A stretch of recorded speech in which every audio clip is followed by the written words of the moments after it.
it's nighttime, so that's why the lights are off. My guys are all in bed sleeping, so I'm not going to put the light on right now in the living room. So you do know who I am if you follow me. You can see it's still me. So I'm just going to talk here. I'm not going to do a voiceover, but I'm going to talk. So somebody's on my YouTube channel and they are making a lot of comments, which is fine. I appreciate that. But she said, I had done a video about my childhood. My childhood was pretty ideal in some ways to me. It was. I mean, emotional abuse is hard to see. There's good and there's bad. So, so as a child, and this is what I was saying to this person, I was pretty resilient, and I think most kids are. They're pretty resilient. I didn't always understand what was going on in the adult world. The adults all, talked together, spoke together.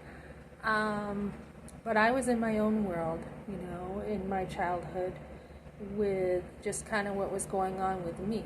And, my brother and I hung out a lot. We did a lot together. Love my brother still to this day. Love my family still. But they did do me dirty. They did. And this person's like, so didn't you say your brother brought you to court? I remember you said, he filed a lawsuit. He did bring them to court, so I am going to clarify that. He did. Let me see, how old was I? I'm a year and a half, my brother's a year and a half younger than me, so I'm trying to think of when this was. Right about the time my father was throwing me around after the abortion, my brother, right around that time, so he was, might have been 15, yeah, he was probably around 15. He had, I kind of like lost track of my brother. I mean, we were like roommates. He was in school with me, but something had happened. He was dating like this older woman, Karen, older. I mean, like old enough to be his mother, woman, and something happened where he was with her, and all this garbage was coming out, and so he took my parents to court. He took them to court for abuse because my father was mean to my brother on many occasions. Very mean. Like the lit cigarette down his throat. I remember once standing in the kitchen and my mother was like, I want to say this was probably right around the time that maybe it was a couple years younger, that I was hearing, this was awful, I was hearing my brother scream bloody murder once. I just could not, oh my goodness. I'm trying to remember. I think it was, there was the time my brother started a fire in like first grade in the boys' bathroom. Him and his friend, started toilet paper on fire. That was a huge deal, and he got quite the whooping for that one. I mean, I think he couldn't even walk. That's how bad it was.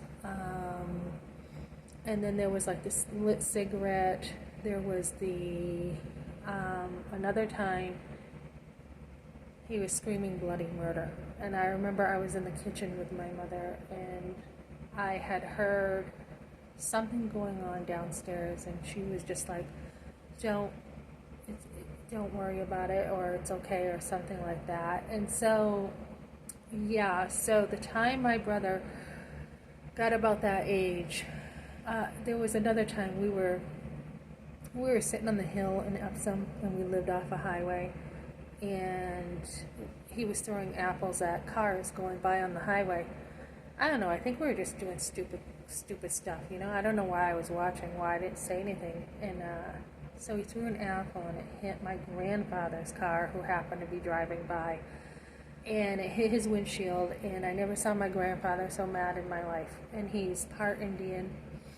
He turns the car around.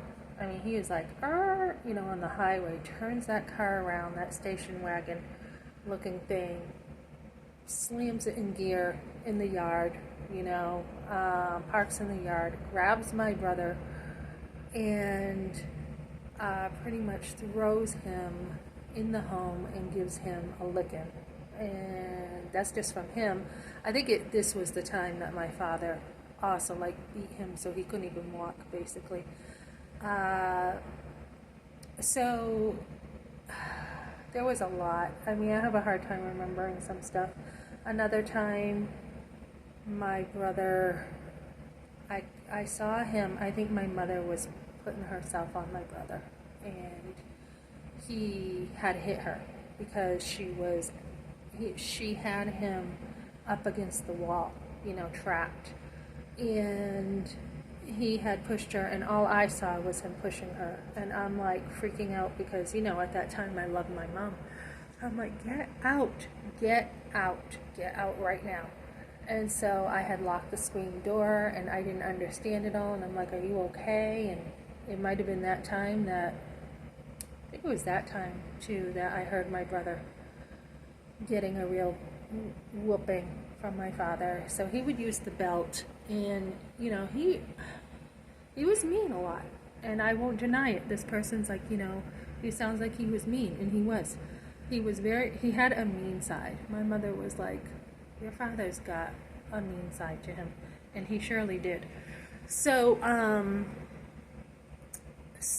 it was like shortly after that time, my brother was no longer living with us, and he was staying with my Aunt Kim. And all I knew was my brother wasn't around anymore, and he had brought my parents to court, and it was on charges of abuse. So I remember he met my sister-in-law at the courthouse. She had her little son Nathan in her arms, who she was, I think, giving him up for adoption, or she just decided to keep him. And the judge knew my Aunt Kim. So the judge threw it out. So he never got to that point of like a lawsuit, I don't think, but he definitely tried to. And my parents knew, had my Aunt Kim, who knew the judge who threw it out. So so nothing was done about it, and my brother was off with another older woman, and there was a lot there, and I don't know everything that happened in my brother's life the time he hit his teen years. I know that he was out camping and there was a fire. This oil lamp blew up in his face, and his face caught on fire, and they actually got him to the hospital with the doctors, and his face was okay. I mean, he doesn't even have a scar as far as I know. But, we worked at Billy's restaurant together too, at a very young age, and my brother was very, very good looking, like my Uncle Steve, and there was just scum around there, just scum. I mean, women showing their boobs, taking their shirts off, and just a lot of stuff that shouldn't have happened. So,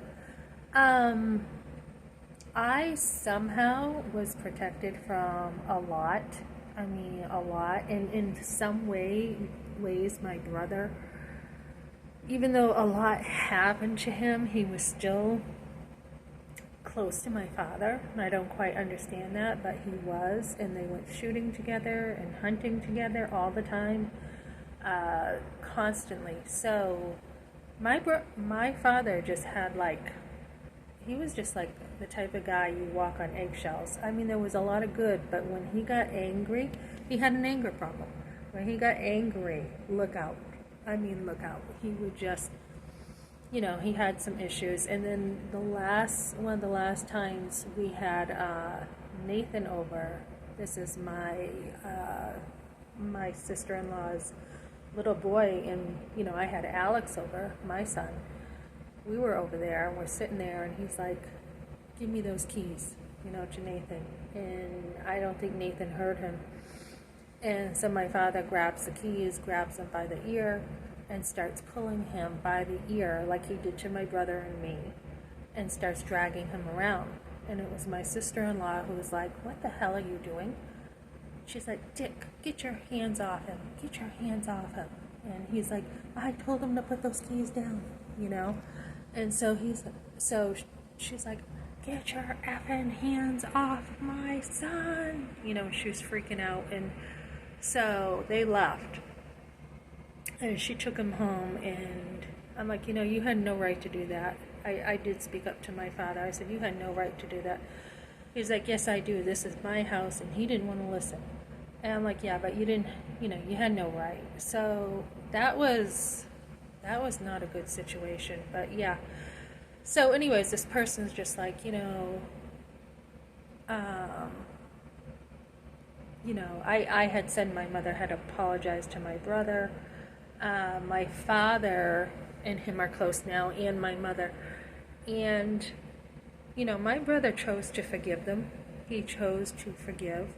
And that, I think, he showed grace. And I think, I think that took a lot out of my brother. I think it took a lot to do such a thing, to forgive my mother. She wasn't very nice to him. I think there was something with guys. She just did not like men. I don't know if she got raped or what happened. But she took a lot out on my brother. So, so I've got comments going on about that over here. I never said that my brother filed a lawsuit. I said he did bring them to court. So, there was a lot happening, and my brother was out of the house at a young age.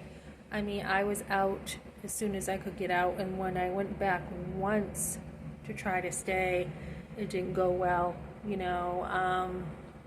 Can't remember everything, but I do remember crying and leaving in my car to go over to my best friend's house, and I went over there and I stayed with her for a little bit because of whatever happened. So there was a lot going on, kind of underneath, but there was also a lot of good. And that's what I'm talking about here with the emotional abuse. There was a lot of good. I had my aunts and uncles over all the time. We had a lot of outings. We had a lot of family reunions, but there was that dark undertone, and there was a lot that was happening. So my point is, tonight we did a Bible study, and we talked about, my father used to say this, an eye for an eye and a tooth for a tooth.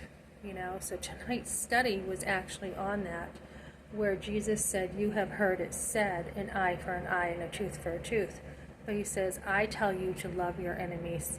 I tell you to not be taking an eye for an eye, right? But when someone slaps you on the right cheek, turn the other one to them too. Go the extra mile. So I think, my brother did at one point accept Jesus Christ into his life. I always felt bad for my brother because we were always compared. It was, oh, Melissa's got an A. Why can't you get an A? Melissa's, got good grades. Melissa's like this. Why can't you be like your sister? So, that naturally pins siblings against each other when you're young, So we kind of fought like cat and dogs. I don't even know that we really it was nothing major. It was nothing like, I don't know, you think of cats and dogs nowadays and it can get really bad. But there was one time that I was dating my husband and he came over. I don't know what happened. It might have been that day that I protected my mother, and my brother actually had me pinned down once. Once in my life, he pinned me down, and I think he was going to punch me in the nose or something, and my husband actually had grabbed hold of him and said, you don't hit your sister, or something like that. So, I mean, I don't even know what, I can barely remember what it was. So that was the only time I really had a real physical altercation at all with my brother. So other than that, yeah, I love my brother. I've talked to him many times in our adulthood, but basically, I had asked him if he wanted to take the boys, like my younger boys, fishing or hunting or something once. And he said, he was not comfortable because of the way things were with my mom and dad. And he felt like I should honor them and he felt like my dad should be able to do pretty much whatever he wants. And I think as a grandfather, he felt, that a grandfather should do what he wants. And I did not agree. I was like, no, we don't have a good relationship. I don't trust him. I didn't.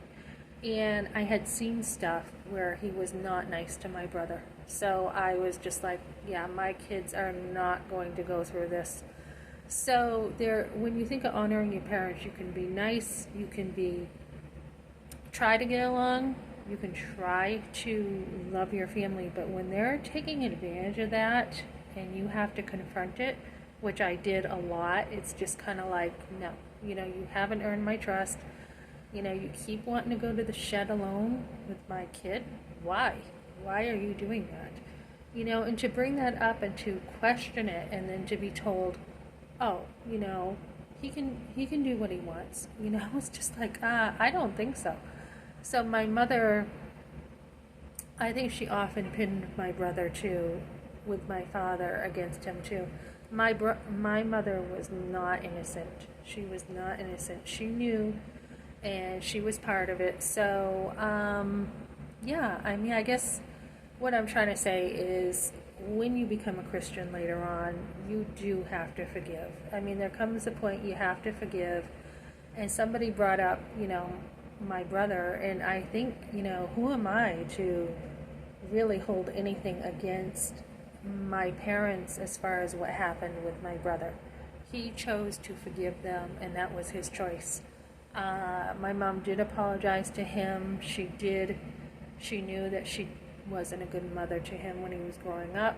And I think my brother's opinion is she did the best she could. And I think, probably now they have a good relationship. I don't know. They he's close to my father. They hunt and fish together, and I'm not saying, that's perfect. My father is a very hateful man, and because he could not get what he wanted from me, he did turn the whole entire family against me. I was in Walmart one day with my older son, and I happened to see his second cousin, Mike, and Colette. I used to be over there in the country, over their house every single weekend, just about, snowmobiles, horses, swim parties, everything. And his mother, Hannah, and Phyllis Scribner across the street, John, and, all the Scribners, everyone. So the Martells, everybody, we used to get in the back of the truck and ride in the back of the truck with no seatbelts back in the day. So, we were pretty close. And then because my father could not get what he wanted, he started spewing poison all around about me. And my whole family turned their back on me. There's no question about that. Someone left a comment about that, and it's true. They all turned their back on me. And my grandmother in Deerfield, all of them. So when Mike, I saw Mike one day in Walmart with my son, and Colette was like, I think she said hi, but Mike was just like, and he scowled at me, and I'm thinking, what in the world? And he was just, gave me the most condemning looks that you could imagine, and he wouldn't talk to me. And I'm thinking, what is up with him? And then my dad's sister, Linda Mann in Deerfield, same thing. She's like, I can't believe you homeschool your kids. So, I put up with a lot from my family because I changed my life. And, it's like the bucket of crabs. This is the way I look at it. You're better off without some people in your life. You can forgive people, but, it's actually a blessing in disguise. The crabs in a bucket, they always try to push that one crab who's trying to get out of the bucket down. And I had one person in my family say, this is over in Petticoat, she's like, Melissa, we ran into each other, and she goes, you're the only one who came out of this family. You're like the only one who improved your life and did better out of this whole entire family. So, believe it or not, God says, I have not come to bring peace, but a sword. A father against his daughter, a mother against her daughter. And that is exactly what happened when I came to know Christ. So when people don't like that you have turned your life around and come to know God, they're going to put up quite a fuss and make life difficult for you. So I lost like any inheritance, anything that I would have had, all kinds of relatives, thanks to my father. So that's the kind of father I have, and he's a hateful man, and he will be answering to God one day for his actions.